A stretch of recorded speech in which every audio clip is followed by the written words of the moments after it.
Their perspective of the problem is actually creating the problem. If you can communicate your awareness of subtle things, you're like a valued member of the herd. You're like, you have something to offer. I knew something had changed in that horse. On Horse Chats today, our guest is Warwick Schiller. And this aligns well with the mission of International Horse College, which is to improve the welfare of horses around the world through the safe education of horses, riders and handlers. So Warwick's initially from Australia, and he's been training horses professionally in the US since 1990.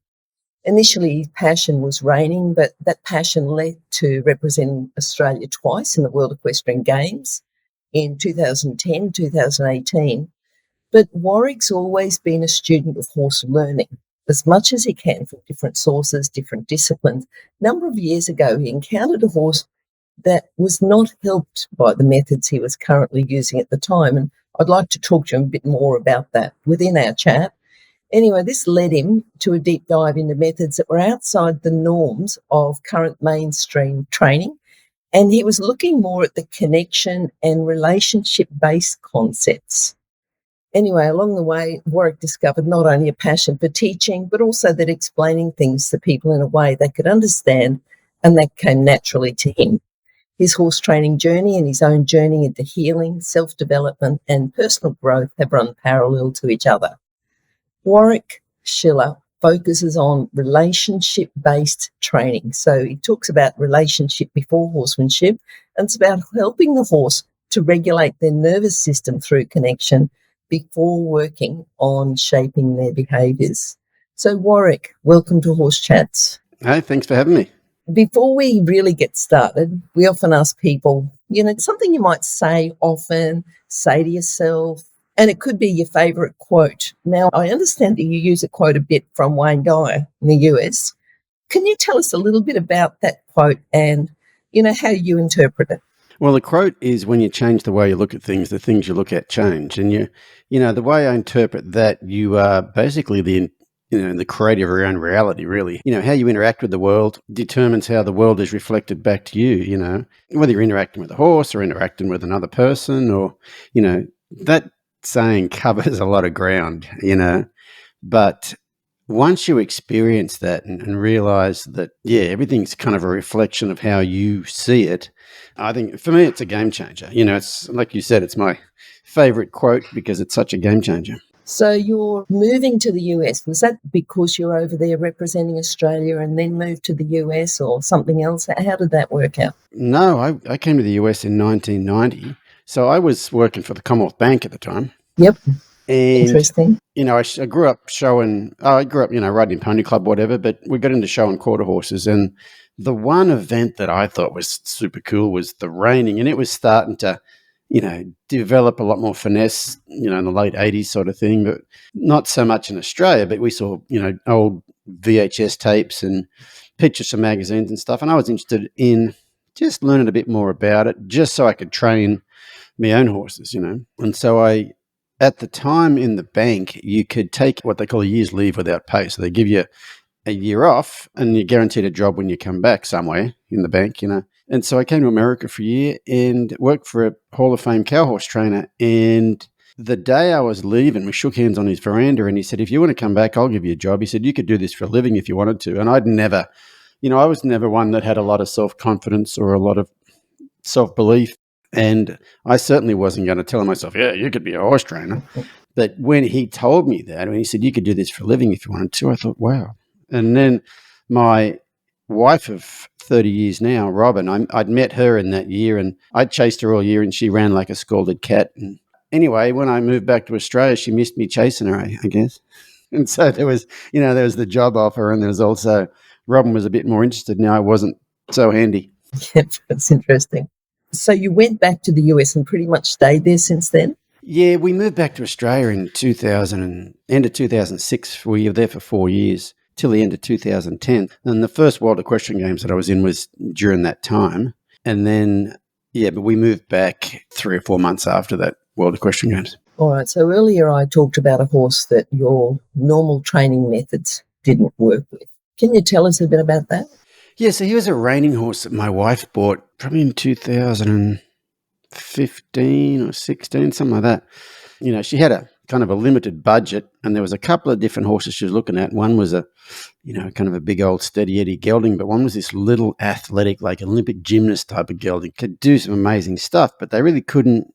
They couldn't get him what they call get him shown, meaning the talent he can give you at home, you can't get out of him in the show pen because he had some quirks. He spooked at the judges' chairs and things like that. And I'm like, at that point in time, my YouTube channel had, 20-something million views, and I'm traveling around the world doing clinics, and every horse leaves better than it came in, so I must know what I'm talking about. And I thought, yeah, I can buy him. I'll fix that stuff. And I did. Those things weren't that hard, but this horse held in a level of tension that if you didn't even know it was there, you kind of wouldn't know it was there. But with him, what he'd do, like in the reining, running fast circles, when he got really fast, he'd get tight and he might bounce his hind feet together every once in a while. Well, that's a 1-point penalty every time he does that. And I don't know if you know much about the reining, but you start out with a score of 70 and it goes up or down from there. He might have 4 penalty points in the whole reining class. So he could have been a 74, which will win a lot of reinings. And, it'd be kind of like a really good jumping horse, but he just knocks a rail all the time, like clears the jumps, but just drags a foot or something, And it's like, if we just stop him from doing that, he'd be amazing. And I couldn't train the behavior out of him. And so I kind of stepped away from trying to make him any different. And, I wasn't going to keep harping on him, but he kind of made me think, what I'm doing is not working with him. And I kind of stepped away from him, but he really made me think, what else is there, and kind of got me looking outside the box. And I'd always been kind of an outside the box kind of guy anyway, but all the stuff that I'd been looking at was training stuff. It was better ways to train, better ways to get inside the horse's mind to get him to do the thing you want him to do. But it all had to do with trying to get an outcome out of him. You know what I mean? Yeah, and yeah. What Sherlock got me to do was start looking at other things. And I really got, I started reading articles by people that I wouldn't ever have paid much attention to before, things like that. What type of people? So you say you're reading articles from people you never would have listened well, to. To be dreadfully honest, they're what I used to refer to as crazy cat ladies. Okay, yeah. The lovey-dovey people with their horses. And I don't, and that doesn't mean I was hard on horses. Like I was on the really empathetic end of the training thing, but this stuff was not training. This was relationship stuff. Yes. And, long story short, what I come to realize now is that, once you understand like polyvagal theory and nervous system states, this horse was in a low-level state of shutdown all the time. And that's what was causing the problem. And, another long story short, he kind of led me down a bit of a rabbit hole to realize I'd spent most of my life being shut down too. So not directly him, but he really got me thinking about things differently, which led me to thinking about me differently, which led me down a whole big old human rabbit hole as well as a horse rabbit hole. Do you want to go a bit more in depth there? Yeah, which part? I think just about because you very much talk about the relationships, relationship with the horse, saying things like, don't go to bed angry. Yeah, just tell us a little bit about how it changed the way that you look at yourself. And obviously you look at yourself a bit different, but then you also look at the people that you're teaching a little bit different so that they can then develop a better relationship with their horse. Yeah, well, I'll tell you what, I'll go back to the horses first. So I was lucky because I was doing a lot of clinics. And so I had an idea like, okay, I want to start trying things differently. And so, I'd go to a clinic and people would show up and I'd say, I'm not the guy you've seen on YouTube. Okay, I'm looking at things differently. I said, and I don't know what we're going to do here, but we're going to figure it out together. But I was very, very lucky. I had a horse come to a clinic in Texas and he was a Mustang. He's a 9-year-old Mustang, been out of the wild for 6 years. And he has a random bolting issue. And, if someone said, my horse got a bolting issue, I wouldn't be trying to solve the bolt. I'd be trying to solve the reason it's there. And the trainer of this horse was actually at the clinic. She didn't have the horse. The owner had the horse in the clinic, but the trainer was there and she's pretty handy and knowledgeable horsewoman. And I said to her, so what's the common denominator? Like what causes the bolt? She says, there's no common denominator. She said, sometimes it'll be something that didn't bother him last week will bother him this week, and you just never know. And I said, well, I probably can't help that really, because unless I can figure out what's causing it, I can't help with the problem. And it was a 3-day clinic, and I used to do half the people, I have 12 people in clinics, used to have half the people in the morning and half the people in the afternoon. I mean, for many years I had all 12 people all day. Then I started having half the people for half the day. And so this horse was in the morning group. The first day of the clinic, I don't even remember the horse. They did some groundwork. I don't know. Second day of the clinic, the lady, so the horse's name's Dakota and the lady's name's Hannah. And Hannah says, "Hey, I've got a problem." And I said, "What's that?" And she said, "Well, I want to walk down his side and ask him to just step over behind, like yield his hips over behind. But he's blocking me up with his head. What should I do?" And I said, "Oh, well, let me try." And I went over and took the lead rope off her. And as I went to step from the front of him, like facing him, down beside him, as I did, he just turned his head, just softly, and he kind of blocked me with his head. Now, in the past, I would have just reached under his jaw with my hand and just moved his head over and then went down that side and went about my business. But I didn't. I'd been thinking about things differently. And when he blocked me with his head, I stepped back to where I was in front of him, as if to say, "I see that concerns you. I don't know why it concerns you, but I see it concerns you. So I'm going to give you a minute to think about that." And I kind of waited till he showed me some sign of being a little less tense than he had been. Maybe he started blinking a bit more. Maybe his ears moved. It wasn't a big thing like a lick and a chew or something like that, but something told me he was, okay, he's let go of that little bit of concern he had. So I tried it again and he blocked me with his head again. I stepped back again. And I said over the loudspeaker, I said, "I've got no idea what I'm doing here, but I'm just playing with stuff." And so probably after about 10 minutes of this back and forth thing, he lets me walk down beside him. He's been ridden for 6 years, so obviously you should be able to touch him, shouldn't you? But I was watching his head and his ears and his eyes and his mouth. I was watching the little indicators, and I was standing beside him. I just went to put my hand on his wither. And as I reached up to put my hand on his wither, his head raised up like a centimetre, just a tiny little bit. And I went, "Oh, You don't like that." So I took my hand away, waited for him to be more relaxed, did it again, did that for 5 or 10 minutes. And then pretty soon I can touch him and he doesn't stiffen up a little bit. So then I ask him to step over behind and he does it perfectly. And I said to the owner, "I think what's going on here is he's been ridden for 6 years and you're still doing this very basic thing that you would have taught him when you first started handling him. And I think he's just sick of it.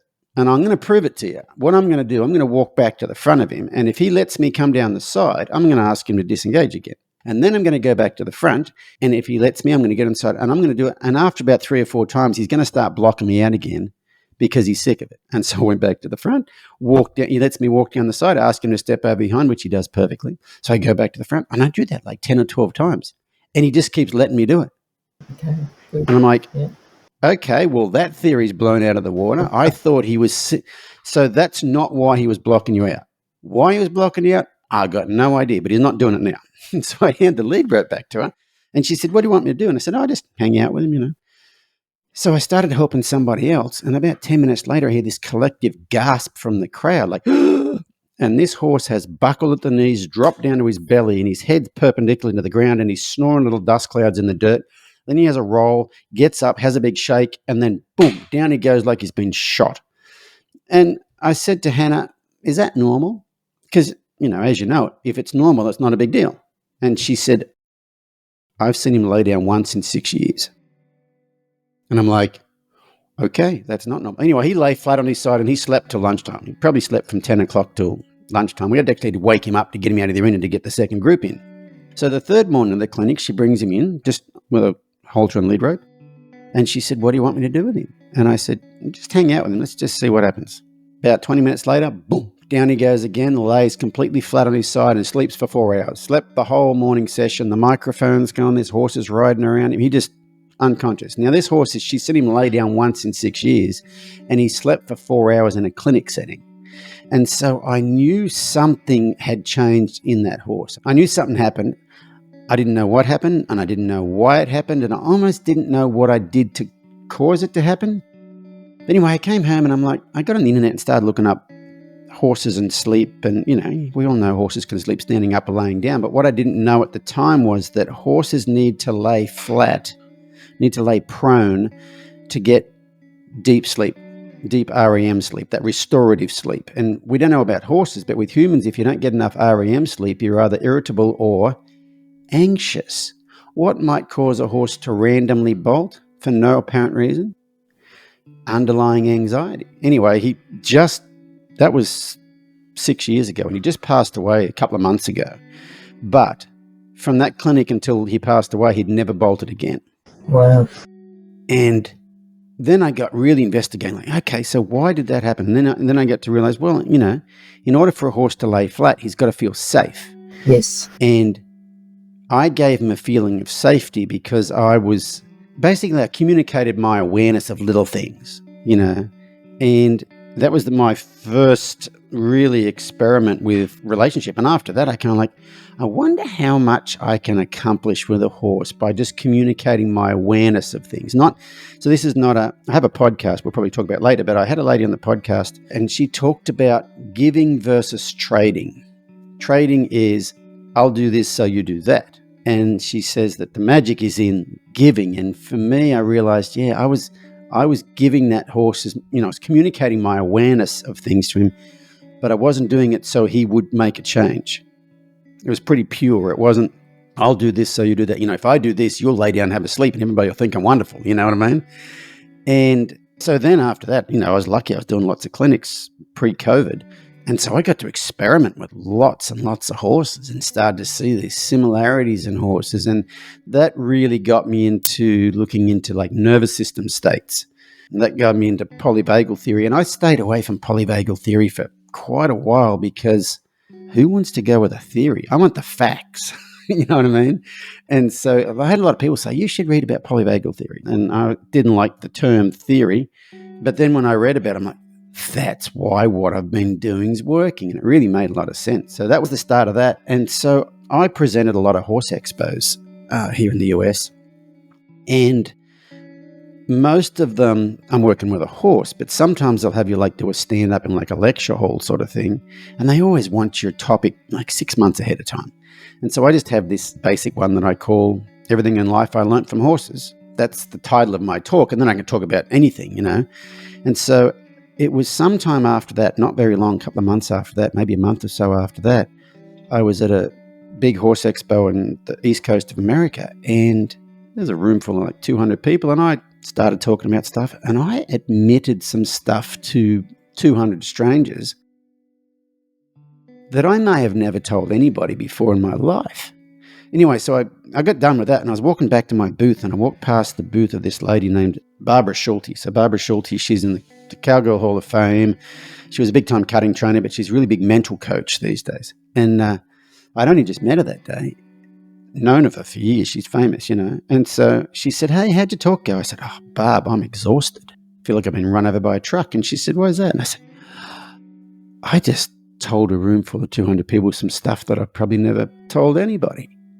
Maybe even admitted to myself. And she said, well, Brene Brown says vulnerability is the ultimate badassery or something or other. And I'm like, who? And she says, Brene Brown, you should look her up. So I came home. Have you ever heard of Brene Brown? I have. You have? Yeah. And so I came home and I got some audio books. I was always listening to audio books when I was on the tractor or whatever, moving manure.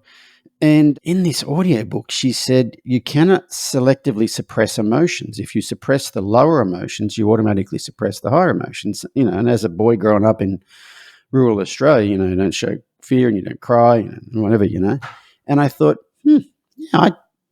I resemble that. I know that I've suppressed those lower emotions, but I've never thought about joy and happiness. And I wonder if I could experience more of those higher emotions. And so that led me to seek out a therapist. And that led me down a whole rabbit hole of realizing how shut down I was, you know what I mean? But it was indirectly through this horse, Sherlock, that kind of got it going there, One thing leads to another. I think the main thing is, Warwick, it's you having an open mind and the curiosity that's helping horses. If you didn't have that, just an open mind to further explore, and then the curiosity along with that, you wouldn't have gone down that path.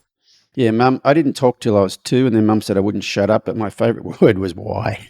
I want to know why all the things. Yeah, I was just, it's been weird looking back on it. I was just right horse, right time, just a lucky series of events that led me to, I'd already, like I said, I was already curious, Yep. But I wasn't curious in that direction because no one, what I would have termed successful at the time with horses, was doing anything other than training horses. There was different techniques of training horses, and some I didn't like and some I resonated with or whatever. But really, and it's what's funny is, now that I've got this podcast, I've had people on the podcast like Linda Kohanov that wrote the Tao of Equus, or Carolyn Resnick with the Waterhole Rituals. They've been working on relationship stuff for 30 years with horses, and I certainly wasn't listening to it. I wasn't looking for that sort of thing, you know what I mean? So it's been, it's not that I'm doing anything really new. It's just that for the most part, those people have not been, I don't know, somewhat mainstream. And it's really interesting how it's worked out. Like I was kind of, because of the YouTube channel and stuff, I was kind of reasonably well known mainstream. And then when I started looking at this other stuff, people were like, well, if he thinks it's okay, I might have a bit of a look at it. So yeah, it's just all interesting how that worked out. So now when you go and do a clinic and you might have a group of people, you might have a group of 12 or whatever, what do you think is the main thing that you work on? Well, just think, the clinics that you've done over the last 12 months, if you put those people together, what do you find yourself teaching again and again and again? Awareness. Horse awareness, so that people are more aware of what the horse is telling them? No, people just being self-aware. Like what I started doing, I know with that Mustang, that was a 3-day clinic, but I didn't ever really do 3-day clinics. I always did 2-day clinics. And what I've started doing for a while now is 3-day clinics, and the first day is without horses, because it's almost like you cannot have someone holding onto a horse and talk to them and have them be aware of their horse and respond appropriately and take in what you're saying at the same time. Is that the difference between what you need and what you want? They want the horse stuff, but they may need the other stuff. Yeah, it's a bit like that, but it's it's a bit like learning to drive a car. When you learn to drive a car, like the left mirror and the right mirror and the where's the blinker? And after a while, you can drive a car and have a conversation and whatever. And a lot of times, the people that I'm helping, they can't take in what I'm saying and be standing next to a rather large farm animal at the same time and be aware of mostly their energy and their posture. These days, I'm really big on energy and posture. I think a horse's first language with other horses is energy and posture. And well, a lot of times I think with people, their energy and their posture is up and down and here and there, and it becomes white noise, and the horses get to where they're not paying so much attention to them. And then the people want to get the horse to do something, but the horse is not really listening because there was too much hey mum, hey mum, hey mum, white noise kind of stuff in there. And so, yeah, I'm really trying to, probably the big thing is just getting people to be able to be present. These days we've got these damn phones and we're busy all the time and running ahead and we're thinking about this and we're thinking about that and we're thinking about something else. And I really think, like in, I don't know if you ever read Temple Grandin's Animals in Translation. No, I haven't. And it's a fat book. I listened to an audiobook. It's like 16 hours long or something or other. So Temple Grandin's autistic, and I think she's changed what she says since she wrote that book, but she only thinks in pictures. She doesn't have a running dialogue in her head like a lot of us. And she said at the time, and this is the thing she's changed, but she thought that all autistic people didn't have a voice in their head. So she said in there, if you ever seen like a dangerous horse, or there's a dangerous bull in a yard or something or other, and like a little toddler will walk in there and everybody's like, oh my God, the bull doesn't even look at him, or the wild horse goes over and sniffs him and whatever. Remember when that toddler went into the gorilla cage and the gorilla just picked it up and held it in its lap? If that had been an adult, it would have tore the limbs off it. But Temple Grandin was kind of talking about how all that white noise, that blah, blah, blah we have going on in our heads doesn't resonate terribly well with animals.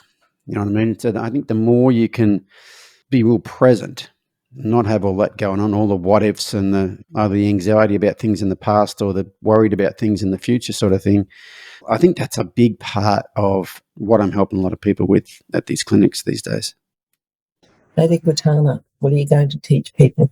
Equitana, I usually get demo horses for the things there. So usually I'll try to get a horse that has some sort of anxiety in those types of situations and just show people how simple it can be to get them to relax, to soothe their nervous system. And there's a lot of ways you can go about things. So it's not training. It's not training them to do things, but it's also not, I'm going to sit over here in the corner and cross my legs and sing Kumbaya and wear an orange robe or something or other.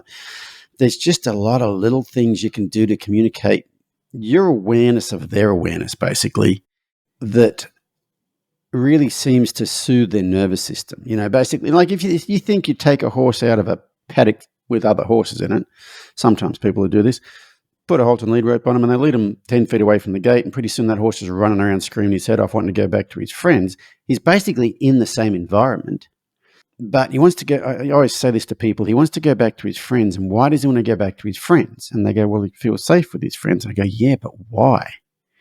It's not the physicality of his friends. It's not like two of his paddock mates go to the gym 3 nights a week and kickboxing 2 nights a week. And if the saber-tooth tiger shows up, they're going to kick him in the head. It's not that.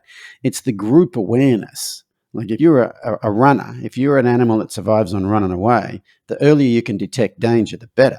And so the more sets of eyes there is, the earlier the danger gets detected. And so if you can communicate your awareness, and that's all I did to that Mustang, if you can communicate your awareness of subtle things, you're like a valued member of the herd. You're like, you have something to offer. Like if you think about like nervous system states, a lot of people talk about fight, flight, and freeze, but there's another F before fight or flight, because freeze comes after those two. There's another F, which is friend. And it's basically, so what are my friends doing first? And so if you can communicate on a subtle level, your awareness of, basically you're communicating your awareness of their awareness. And if you really get into it, you're communicating your awareness of their awareness of your awareness of their awareness.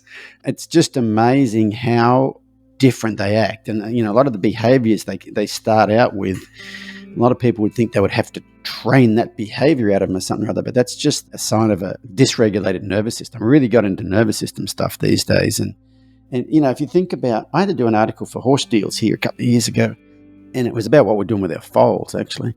But in the article, I said, I would say most professional horse trainers are always looking at better ways to do things. I don't think anybody's really stuck in one thing. They're like, how do we do this better? They're always asking other people and trying different things or whatever. But because they're doing it for a living for the public, they can only adopt practices that will deliver the outcome they want in the time the general public will pay for.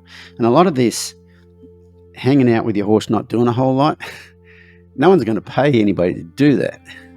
And so a lot of times people don't, maybe pick up those practices. But I've actually found that's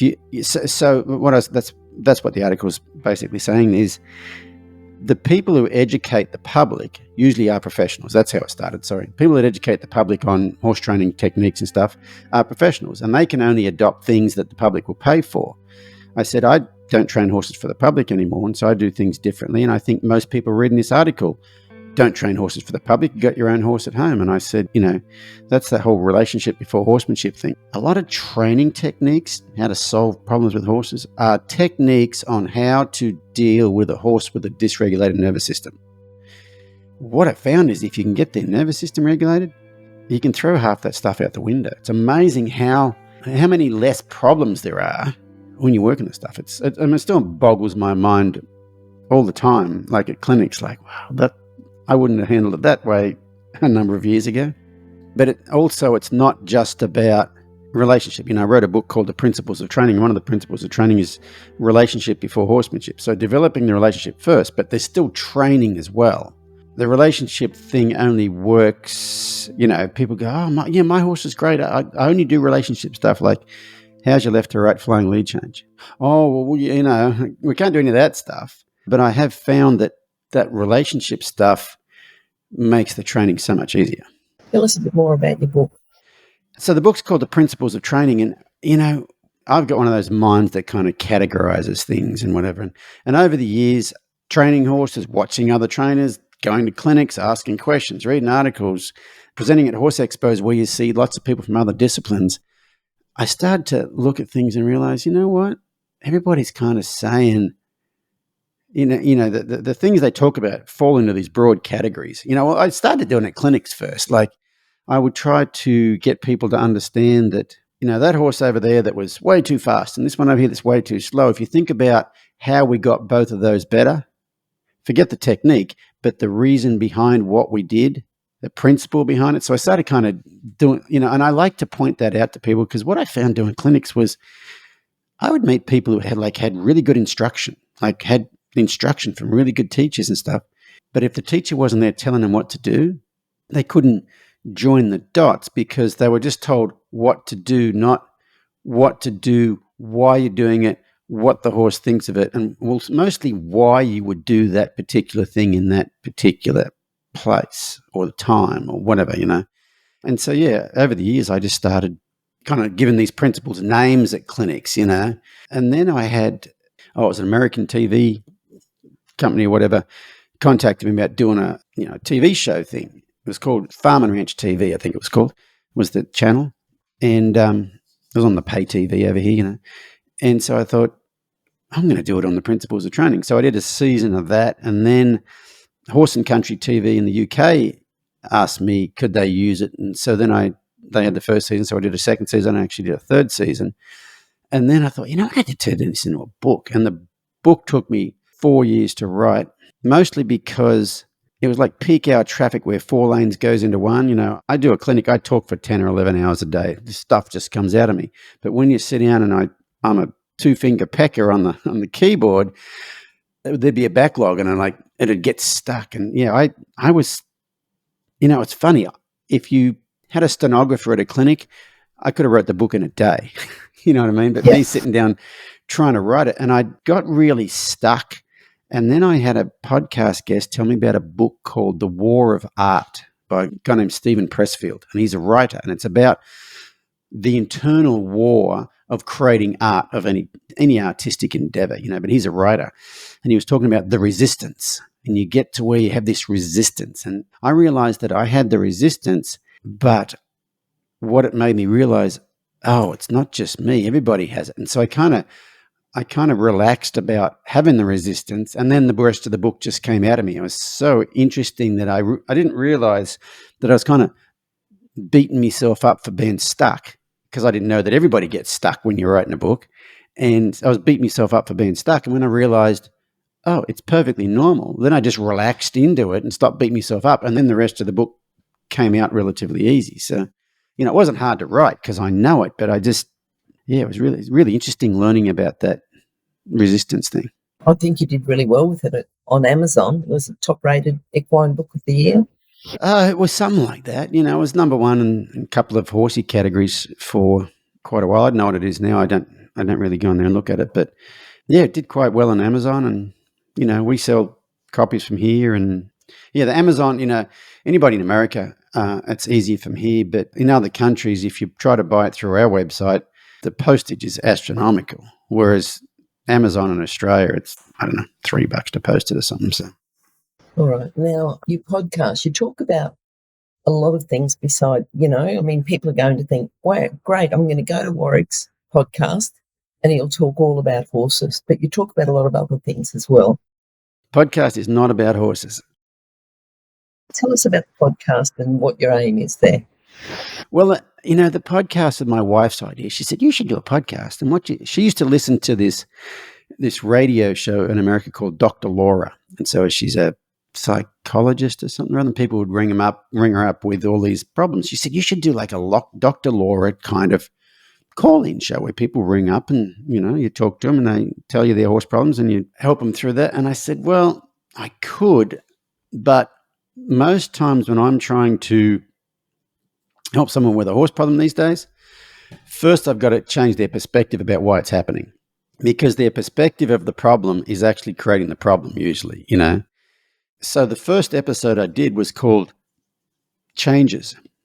It was about how I now view the world differently and I view horses differently. And then I thought, no, I need to get a bit deeper on that. So the second episode I did was called The Science of Connection. It's about polyvagal theory and how that works. And I tell the story about the Mustang and lots of other stories like that. And then I think it might have been after the World Equestrian Games. So my wife and I did a podcast on our experience at the World Equestrian Games. But then we've got a good friend from New Zealand named Jane Pike, and she used to be an equestrian mindset coach. I'm not exactly sure what she does these days because she's got her hand in so many pies. But she was really a big part of our World Equestrian Games journey, and she's the most fascinating human. So I had Jane on the podcast, and she talked about stuff. She was a foreign aid worker for the Red Cross in Sri Lanka during the tsunami, and she talks about, having to gaffer tape her passport to her chest when she went to sleep at night in case she gets washed away in the middle of the night. And just, she had amazing stories and amazing message for the world too.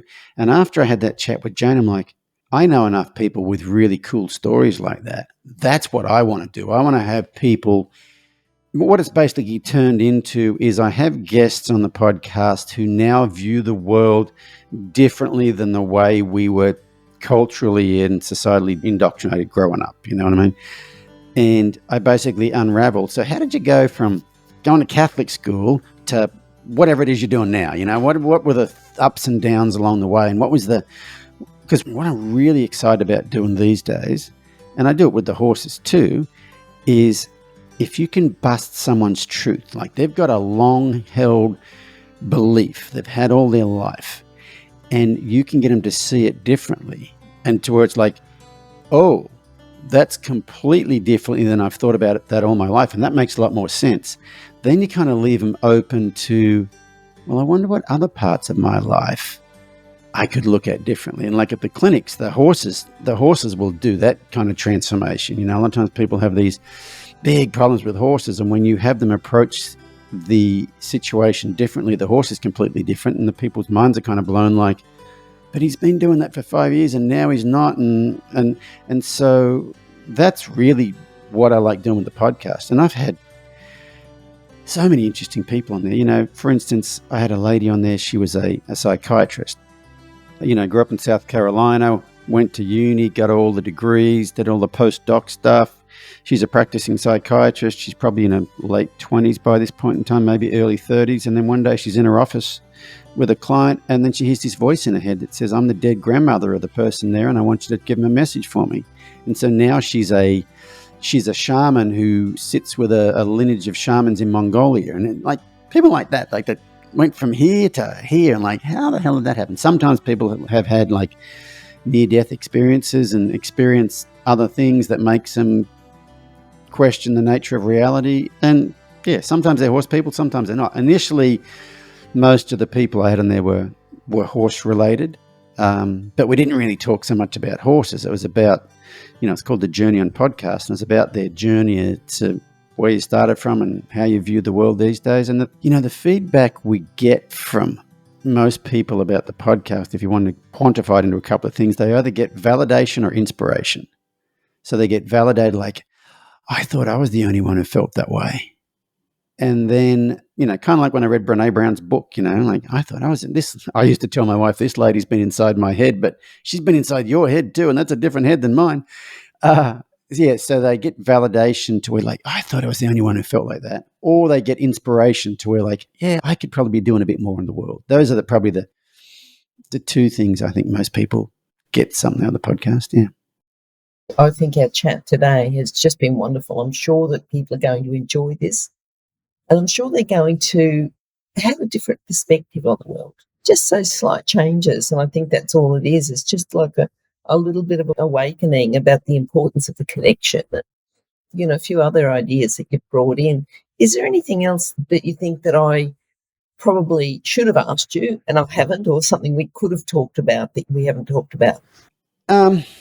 Well, it's more along the same lines, but what probably the biggest shift I've had in the last year or so actually came from the podcast, is I had a guy on the podcast who spent a lot of time with hunter-gatherers. He was a documentary filmmaker and spent a lot of time with hunter-gatherers in Botswana, the Khoisan Bushmen in Botswana. And he said when a documentary filmmaker shows up to film any hunter-gatherers, the chief comes out of the tribe and he chats to him or whatever, and well, he's not the chief. We think he's the chief because we have prime ministers and bishops and popes and presidents and kings and queens and whatever. Whereas hunter-gatherer societies is more of a collaborative, and the best person for the job does the job. Okay. And so the guy that comes out to talk to the film crew, maybe he speaks English and the rest of them don't, whatever. And then I'm getting more and more information about horse herds work that way too. I had a lady on the podcast named Kelly Wendorf, and she's does a lot of equine assisted work with CEOs and stuff like that, has a place in New Mexico. And she talks about care for versus power over. And so she said, like, let's say there's the lead mare in the herd or whatever. She's only the lead mare because she's the best one for the job, because there's other jobs. There's a sentinel and there's this and there's that. But they said if she gets to where she is not capable of doing that job as well as somebody else, they will remove her from that position and someone else will take over. But it's not a power over. It's not a domination over dynamic. It's a care for. Okay, it's not like we want your job. You're not taking care of the whole as well as you could be. So we're going to put someone else in there. We're going to take you out of that position and we are going to care for you. And so that's, if you think about, and I like to explain this to people at clinics, like everything your horse does is like a job interview.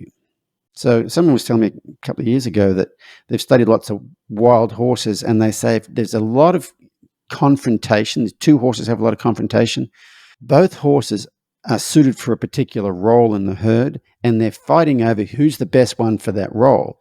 And if one's got a lot of self-confidence and one doesn't, well, that one wins it pretty easy. But if they're both pretty self-confident, that's when you see the arguing. But they're not doing it to be better than the other one. They're doing it to do the best job for everybody. And so I tell people, if your horse is testing you, think of it as a job interview. He's not out to get you. He's not trying to put it over you. He's wanting to know, who are you today? That's basically, they're like, I talk to people about horses testing them a lot. I said, but they're not testing you to be testy. It's like a job interview. And at clinics, most people I help are women. And I'll say, how many women here have ever played hard to get? And everybody puts their hand up. And I say, do you play hard to get because you don't want to get got? No. Playing hard to get is a test, and it's a test to see, are you interested in me? Because if you play hard to get and 2 days later, he's going out with the girl from down the street, well, it wasn't me he was interested in. So that's step one. Are you really interested in me? And then step two would be, if you are really interested in me, how do you show that? Do you ring me up once a week and go, hey, that date I talked about, still available if you want it? Or do you find him creeping around outside your house at 3 o'clock in the morning? You're basically testing your level of safety. And I think when people's horses are giving them a hard time, they tend to think their horse is putting it over them or out to get them or any of those things. But they're testing, what is your response to this? So I can determine my level of safety around you. Are you a good person for the job sort of thing? And that perspective change has probably helped me make probably a lot of really good decisions with horses at clinics and stuff. And the result, when you look at it that way, they're not trying to do anything wrong. A lot of times they don't feel safe, but try to just think about everything your horse does with you as a job interview. Did you pass the job interview or did you not? The more job interviews you pass, the more trust they have in you. Something that I see people doing a lot is asking what I call a no question. So I don't know, have you ever heard of Elsa Sinclair? No, I don't think so, but tell me about her. Fascinating lady. She made a movie called Taming Wild. So she gave herself a year to train a Mustang with no tools, no ropes, no tarps, no flags, no whips, no round yard, nothing. She does she calls it freedom-based training. She's fascinating. But the movie's called Taming Wild. You can get it on Amazon, I think. Mm-hmm.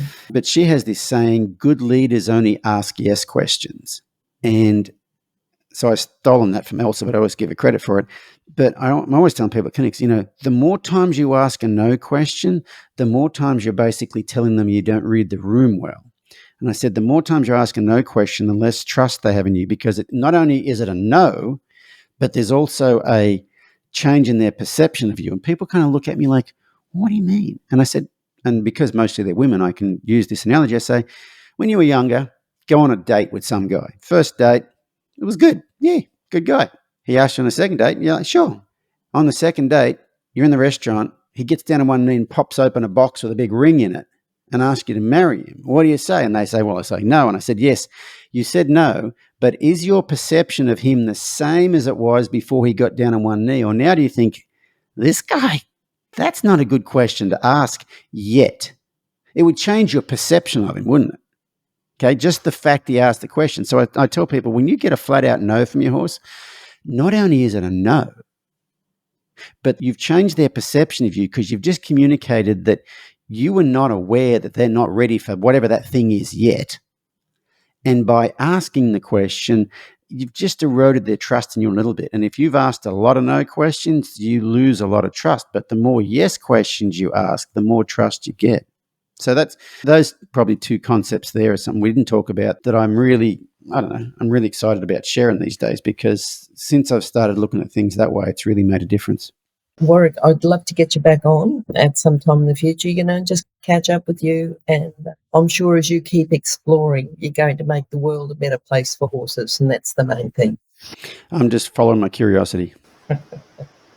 You've got Equitana coming up. And I think just before that, you've got a masterclass at Charles Sturt University. In Wagga, yep. That's the week before. Yeah, they can go to your website for more information about that. Yeah. If they go there under clinics, it should be on there. Perfect. All right. Well, I will chat to you soon. And thank you. Bye-bye. Thanks so much. Bye.